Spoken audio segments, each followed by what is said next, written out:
Aláròyé máa wí o. Nafdac ti iléeṣẹ́ tí wọ́n ti ń ṣe ayédèrú ọtí wáìnì pa lẹ́kọ̀ọ́.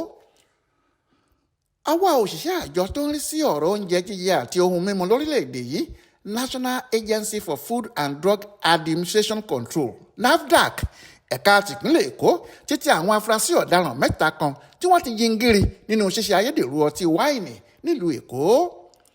Ọ̀gbẹ́ni Toṣukwu Henry tó jẹ́ ọ̀gá àwọn afurasí ọ̀daràn náà ni wọ́n kọ́kọ́ gbámú kó tó di pé ọwọ́ tẹ àwọn ọmọọṣẹ́ rẹ̀ méjì míì lọ́jọ́ yìí ọjọ́ Ìṣẹ́gun Túsídéé ọjọ́ 3 oṣù kejìlá ọdún yìí ni wọ́n fi ọwọ́ òfin mú wọn.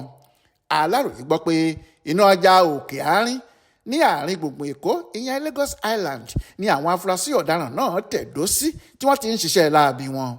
Ó fẹ́ẹ̀ má sí ọtí wáìnì tó jẹ́ ojúlówó tí wọn kò ṣe ayédèrú ẹ̀ lásìkò tí wọ́n lọ kógun jà wọ́n yìí. Lára àwọn ayédèrú ọtí wáìnì tí wọ́n bá lọ́wọ́ wọn ni Saint Remy àti Remy Martins. Nínú àtẹ̀jáde tí alukoro àjọ náà fi síta nípa ìṣẹ̀lẹ̀ ọ̀hún ló ti ṣàlàyé pé àpapọ̀ owó ọjà tá a gbà lọ́wọ́ àwọn afurasí ọ̀daràn náà tí wọ́n ń ṣe ayédèrú ọtí wáìnì jẹ́ mílíọ̀nù lọ́nà ọgọ́sàn-án 180 million naira. Oríṣiríṣi ohun èlò tí wọ́n fi ń ṣe àwọn tí ìlà tún bá lọ́wọ́ wọn èyí tó já sí pé wọ́n ti jingiri nínú ṣíṣe ayédèrú ọtí wáìnì náà ti pẹ́. Òkè Àárín ni wọ́n tẹ̀dó sí. Àwọn aráàlú kan tí wọ́n mọ̀ nípa iṣẹ́ tó lòdì sófin tí wọ́n ń ṣe ni wọ́n wá fọ̀rọ̀ ọ̀hún tó wa létí tá a sì lọ fọwọ́ òfin mú wọn.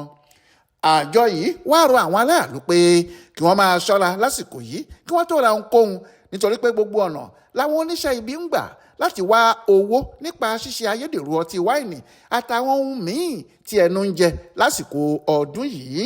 Wọ́n ní àwọn ń ṣèwádìí nípa àwọn afurasí ọ̀daràn tí ọwọ́ ti tẹ̀ yìí o àwọn sì máa tó fojú wọn ba ilé ẹjọ́ láìpẹ́ rárá. Adéwálé Adéoyè ló ṣàkójọpọ̀ ìròyìn ọ̀hún fún Aláròyé online television.